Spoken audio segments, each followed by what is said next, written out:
Hey guys, hope you're all doing well today.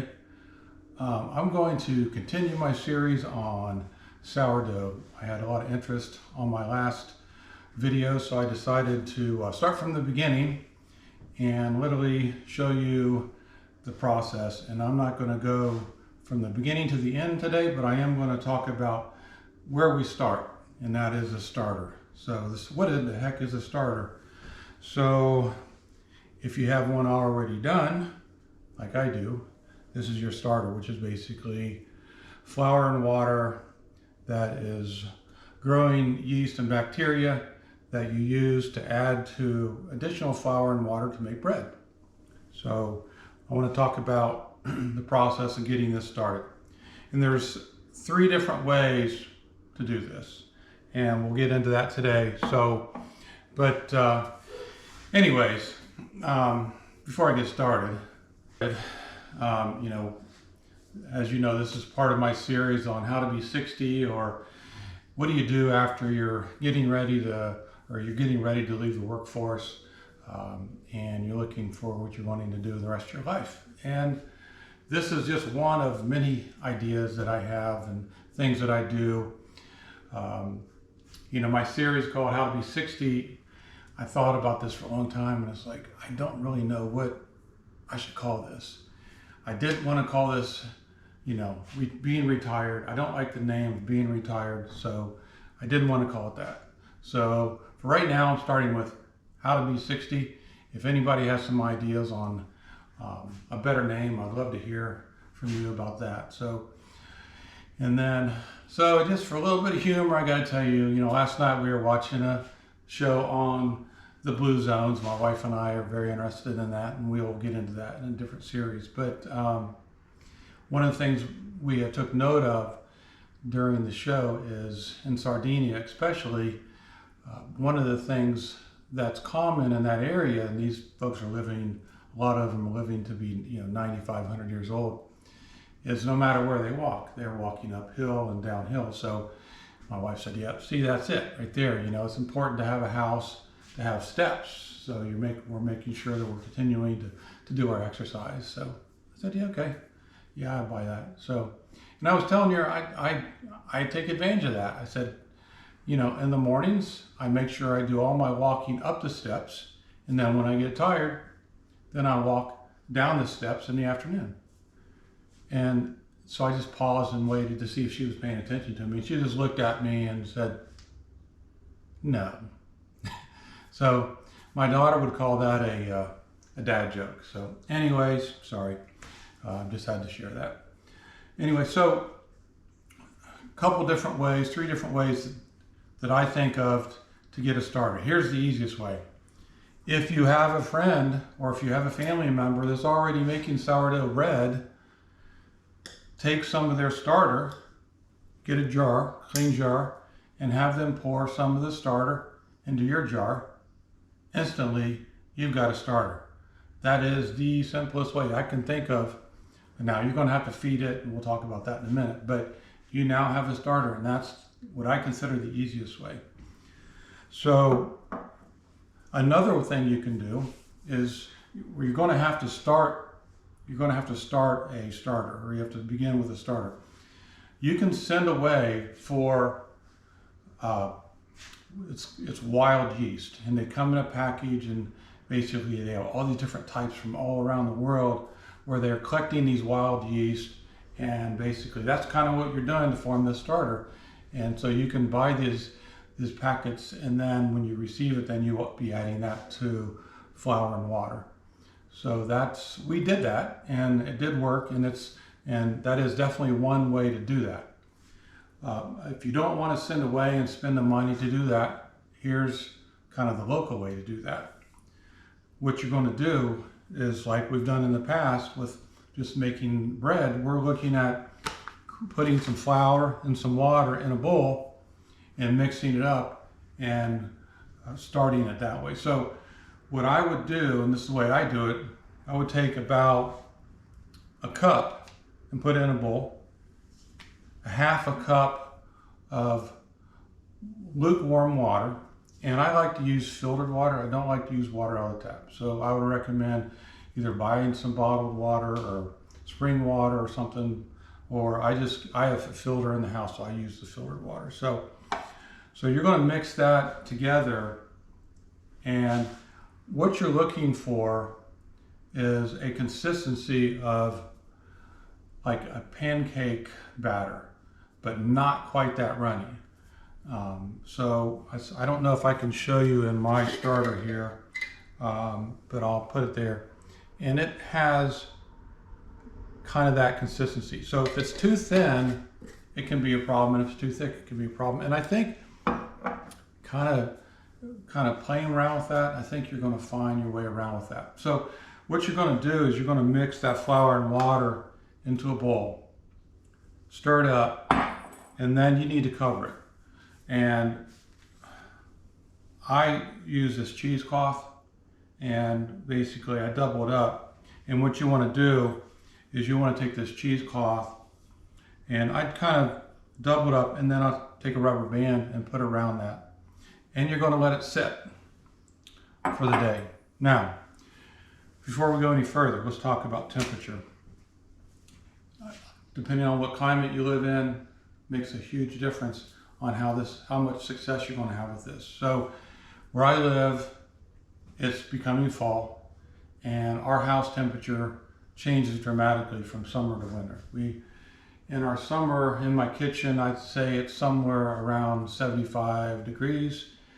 And then in the winter, unfortunately, see, I set my thermostat in the house to 68 degrees Fahrenheit, and I don't know if you can read that or not, but this is what the temperature is in the house, in the kitchen right now. So it's 66 degrees.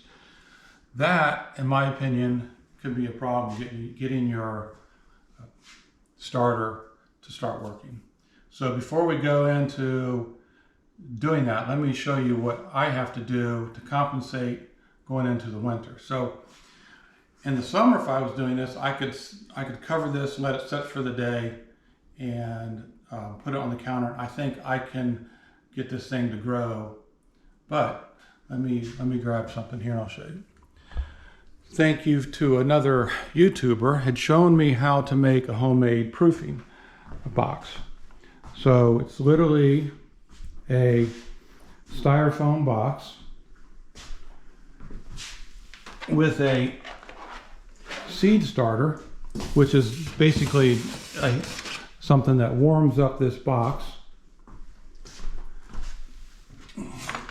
a tray to separate the heat from the starter, or excuse me, from the warming seed starter. And then I have this thermostat, so I can regulate the temperature of my box.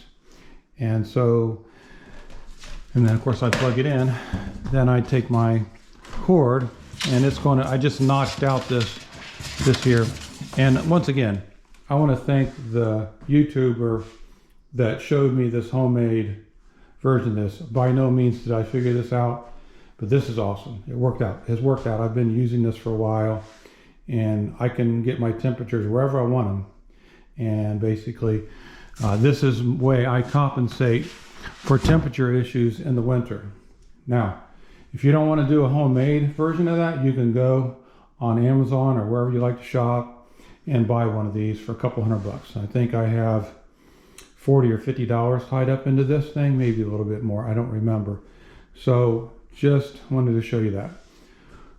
So when you mix your flour and water together, initially they want you to warm that water or the mixture up to about 80 or 90 degrees for a day and really get it to take off. Other places have talked about just setting it about 75 degrees.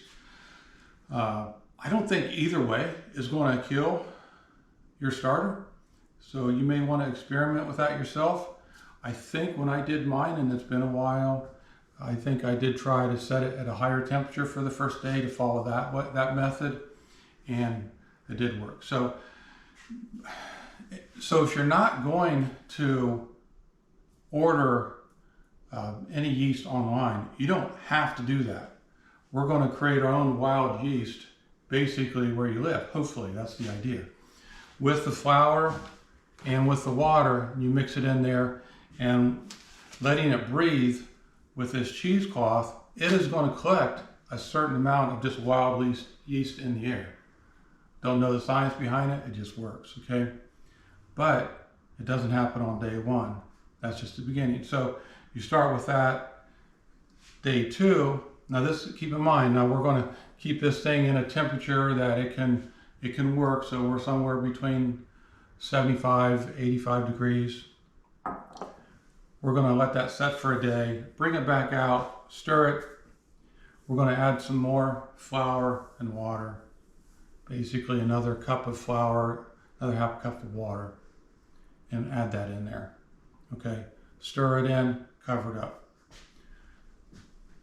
And you're going to continue to do this method for about 6 days. At some point, you're going to start seeing this thing. You're going to see bubbling, and you're going to see a rise in this flour, just like you would a bread. You're going to see it come up. Now, one of the things I didn't say is when you're mixing these together, if you're adding and adding and adding, eventually you're going to be too big for the bowl. So at some point, you're going to have to discard some of your flour and water so that you have still room for your flour and water to grow in the bowl. Hope that makes sense. So you can just dump it out. If you don't want to dump that out and that's bothering you, put it into another bowl, put a lid on it, and you can use that to create another starter. So yeah, that's up to you how you do it. Now, how do you really know if it's growing? There's a couple of different methods. When you put your flour mixture in there, you can get a marker, like a dry erase marker or something, and just put a little mark on your bowl.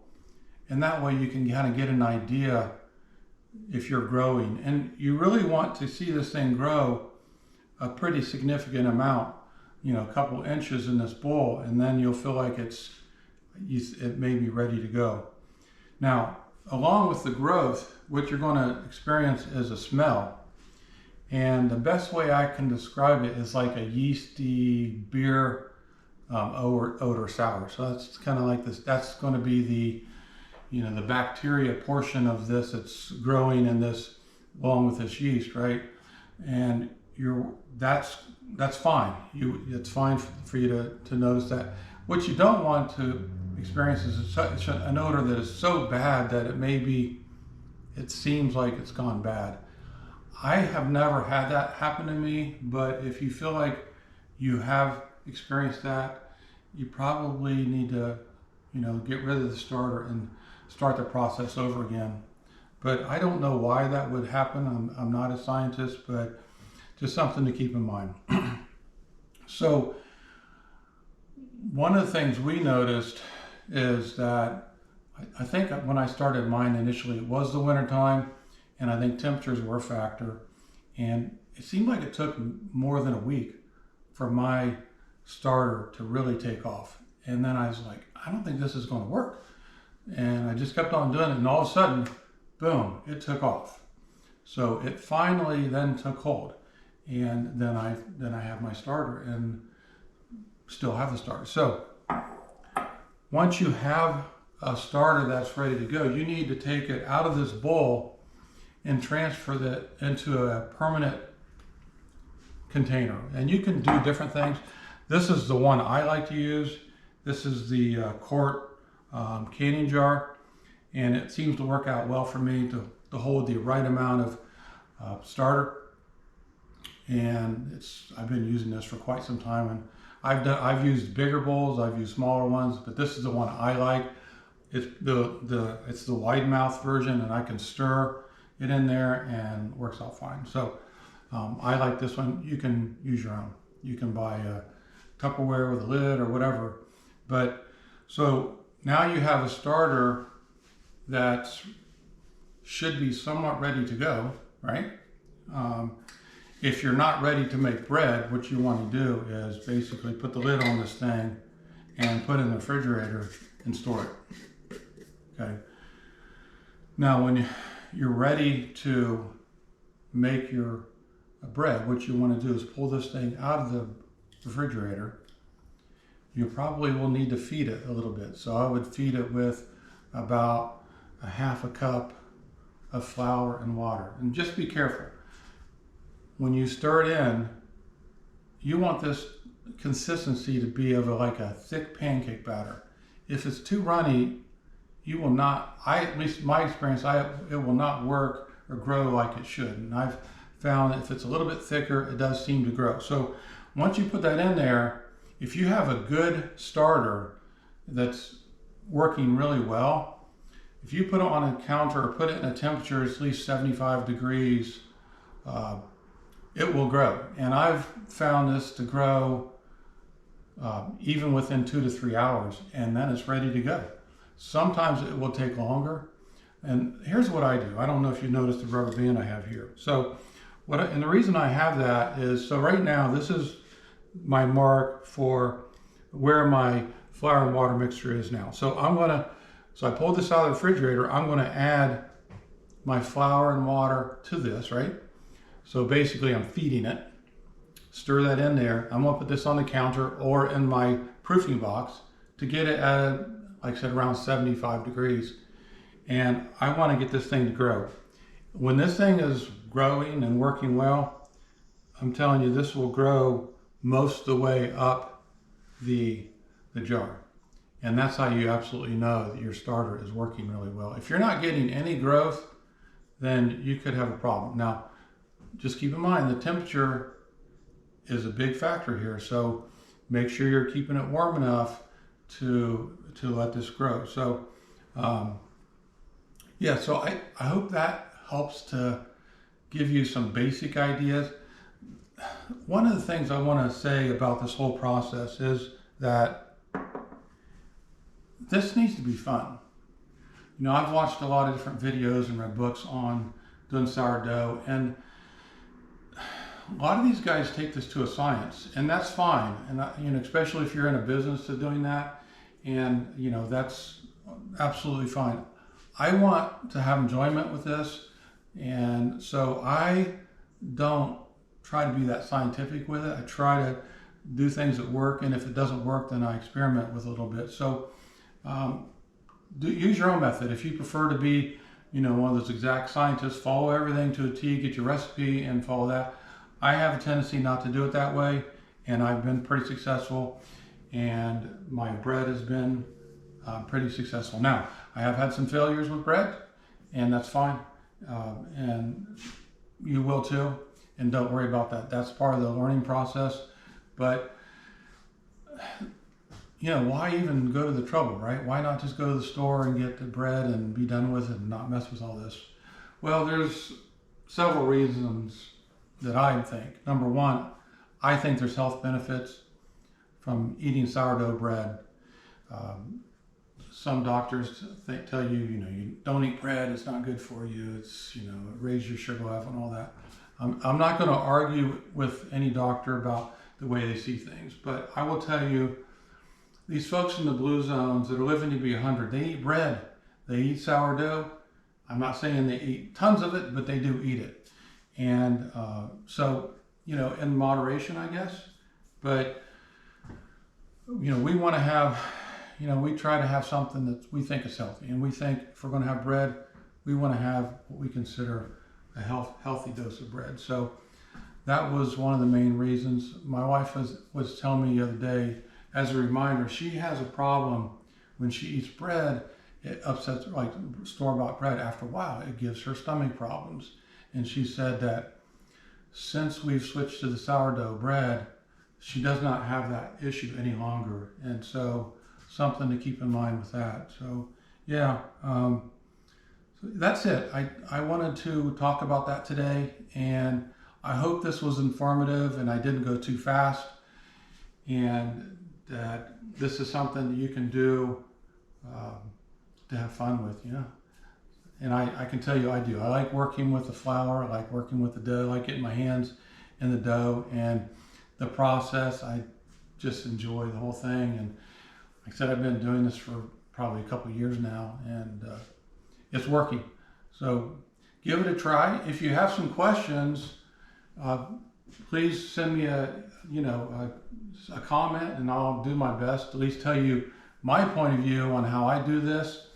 I'm sure somebody will say, hey, you can't do it that way, but I can tell you what is working for me, and I can at least give you my point of view on how to do that. So yeah, anytime. And then I would ask that you subscribe to my channel, How to Be 60.